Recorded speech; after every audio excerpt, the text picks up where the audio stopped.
Okay, you can see I've got the connections loose. The electrical connections are real easy. They just have tabs on the side that you pull back as you pull out.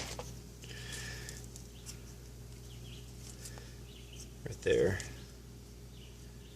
So you just pull those over with your finger and pull the connector out. The fuel lines were actually quite easy too. Let me see if I can give you a good shot of the inside. But if you squeeze the blue plastic tabs on the outside, you can see that it sort of opens up that ring on the inside.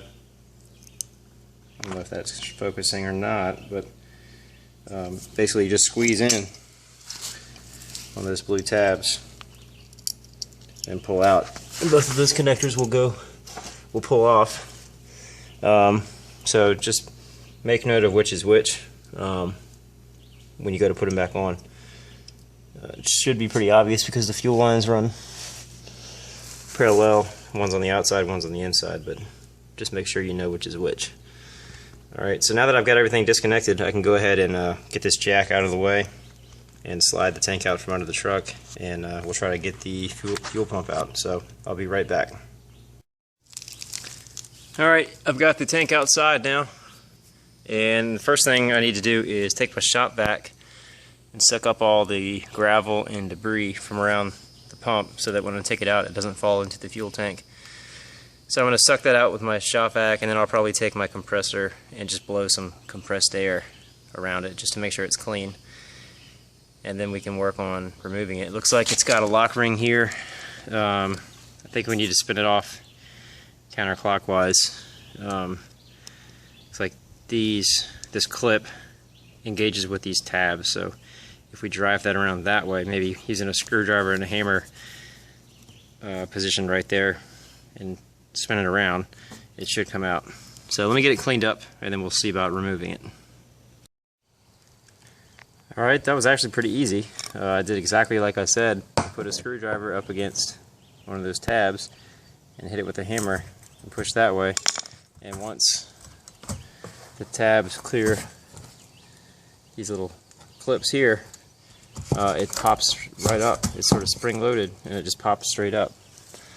So we are ready to pull this out.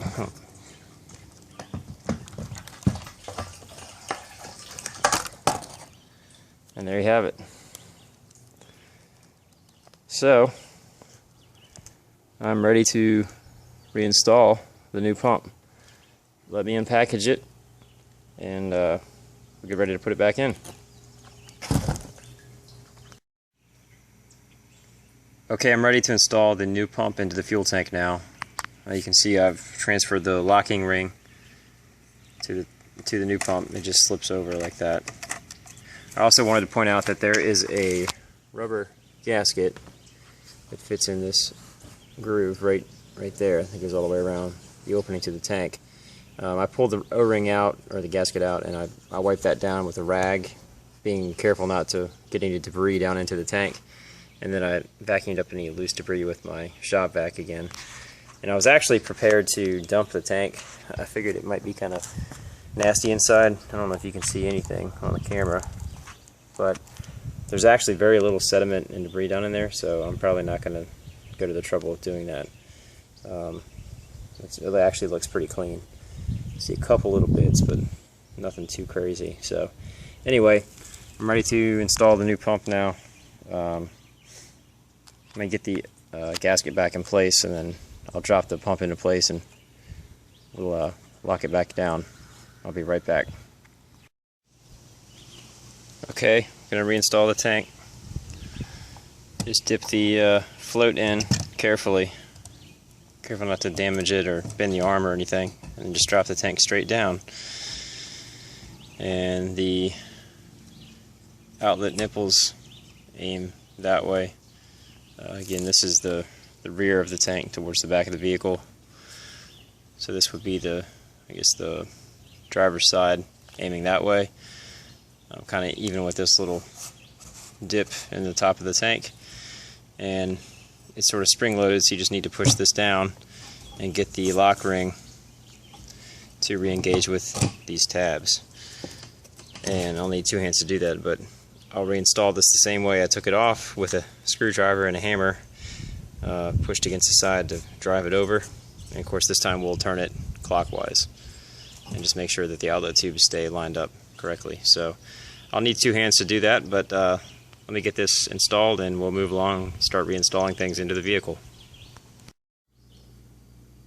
Okay, so I've got the new pump installed and I've got the tank sitting underneath the car in position now, ready to be jacked back up and reinstalled. I've got I put some dielectric grease on the pump connections. I'm ready to reconnect those.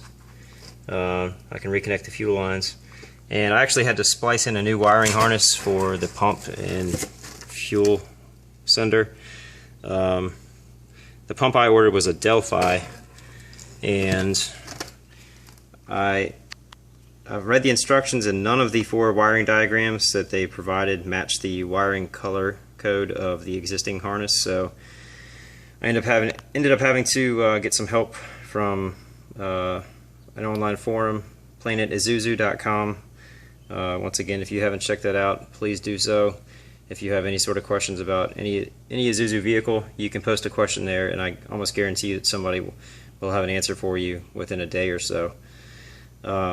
And that was what happened with me yesterday. I got stumped by the wiring, so I posted a question, and one of the friendly users members there responded quickly, showed me exactly how to wire up this harness, and I've tested it and it seems to be working exactly like it should. So once again, shout out to the website planetisuzu.com. Check it out if you haven't already, because depending on what type of pump you order, you may have to do the same thing and splice in your own harness.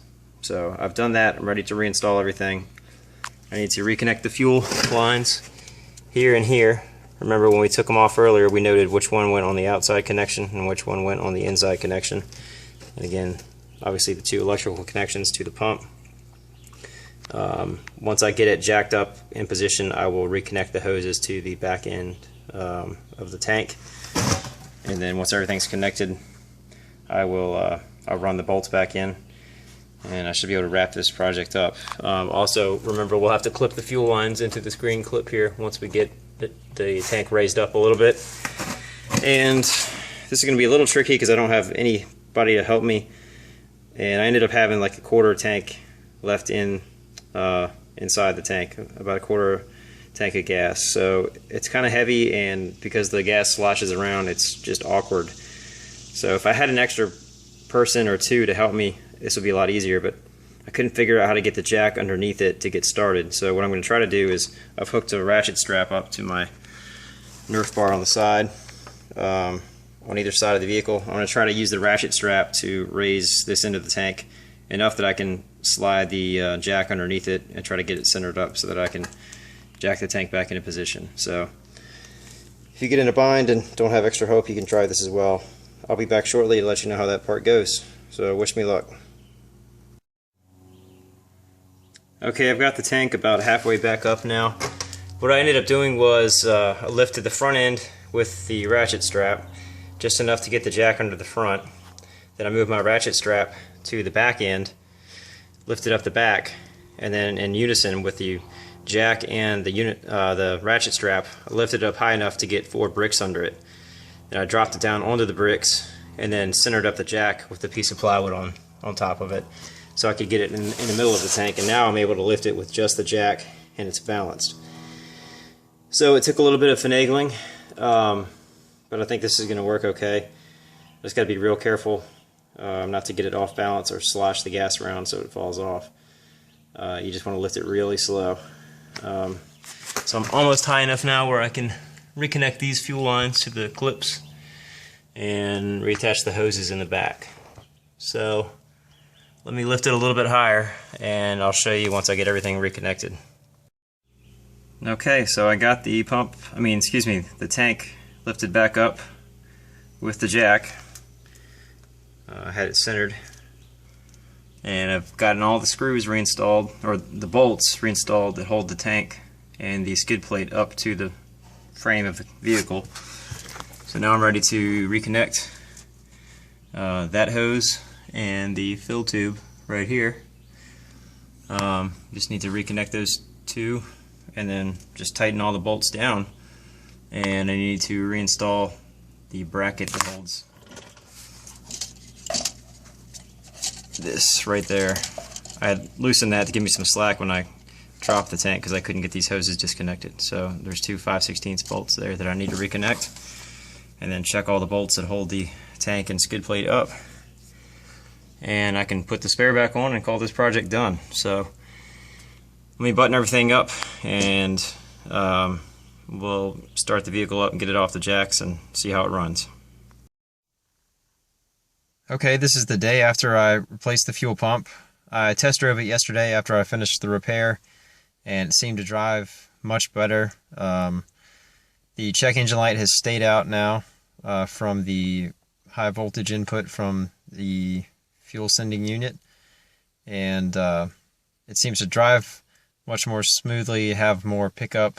The RPMs don't seem to surge. It seems to shift into the correct gear when you want it to. So I really think that the failing fuel pump had a lot to do with the way it was running.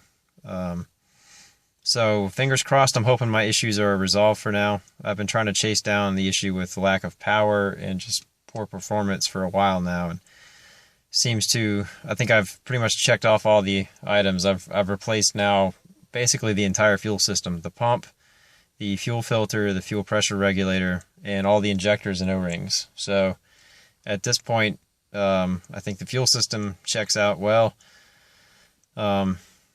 So I'm hoping my issues will kind of be a thing of the past now. So anyway, I'll start it for you. You can see the RPMs don't surge at idle. Of course, it's still probably fairly warm. My wife drove it home from work a couple hours ago, and it's summertime, obviously, so the engine's not cold, but it used to be when you started it up, it would surge up to 1500, 1800 RPMs for a while. Now it appears to be idling normally at startup. The engine sounds better, it runs more smoothly, and obviously the fuel gauge is working now, so that's a bonus. Before, it would drop to empty and the low fuel light would flash, and there was no way to tell how much gas you had in the tank other than by gauging your miles traveled since last fill up. So anyway, I'm pretty happy with the results of this repair. It actually ended up being a lot easier than I thought it would be. I kind of had avoided doing this for a while because I thought it was going to be a major pain in the neck. And I guess it would be if the bolts holding the tank to the frame were rusted really badly. I got really lucky that mine came off easily.